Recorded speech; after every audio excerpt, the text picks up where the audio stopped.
खुशामदीद इस्तकबाल करते हैं नाजरीन आपका कश्मीर उज़्मा में। मैं हूं आपका मेज़बान शब्बीर वानी। पेश है अब तक की अहम तरीन खबरें। शुमारे के आगाज में अहम खबर, साल 2019 में लिए गए गलत फैसलों की सजा भुगत रहा है लद्दाख। रुकने पार्लिमान और नेशनल कॉन्फ्रेंस के सीनियर रहनुमा आगा सईद रऊल्लाह का बड़ा बयान, कहा लद्दाख वासी अपने जायज हकूक का कर रहे हैं मुतालबा। नेशनल कॉन्फ्रेंस उनके साथ है खड़ी। लद्दाख में भी अब जम्मू और कश्मीर जैसे हैं हालात। आगा रऊल्लाह ने बडगाम और नगरोटा ज़िमनी इंतखाबात से मुतल्लिक भी की बात। कहते हैं एक बार हो जाएगा इलेक्शन का ऐलान, हमने भाजपा को रोकने की ली है जिम्मेदारी, इस पर अमल करना है हमारा सियासी और इखलाकी फर्ज। खुशहाल जम्मू और कश्मीर के अहदाफ को हासिल करने के लिए हमें चैलेंजों का करना चाहिए मुकाबला। जम्मू कश्मीर के लेफ्टिनेंट गवर्नर मनोज सिन्हा कहते हैं दही और शहरी जम्मू कश्मीर के दरमियान खलीज को किया जाएगा खत्म। गुज़श्ता 6 सालों की कारकर्दगी से हुकूमत की जम्मू कश्मीर से वाबस्तगी का हकीकी सबूत आया।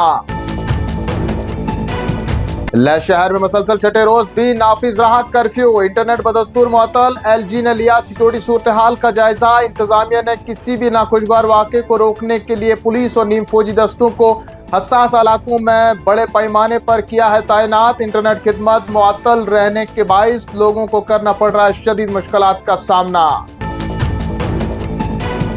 पहलगाम हमले के बाद अब मजीद 7 सियासी मकामात को सयाहों के लिए खोल दिया गया। महीनों की मअतली के बाद रियासी में दरियाई चिनाब पर राफ्टिंग दोबारा शुरू, सयाहों में दौड़ गई खुशी की लहर।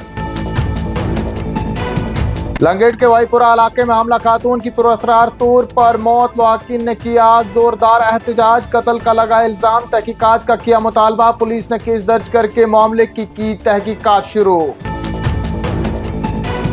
इधर श्रीनगर शहर के सनत नगर इलाके में एक नामालूम गाड़ी की टक्कर से 55 साला खातून हुई असजान। मलवारा में भी तेज रफ्तार गाड़ी ने स्कूटी को मारी टक्कर, 60 साला खातून हुई जाबाक। और चलते चलते नाजरीन को बताते चले मौसम सरमा से कबल ही वादी के मुख्तलिफ अजला में गैर अलानिया बिजली कटौती शुरू। महकमा बिजली के खिलाफ लोगों की नाराजगी में इजाफा, बिजली बराबर फराहम करने का किया मुतालबा। इन्हीं खबरों के साथ नाज़रीन आज का शुमारा पहुंचता इख्तिताम को। जल्द हाजिर होंगे कुछ और खबरों के साथ। आप बने रहें कश्मीर उज़्मा के साथ।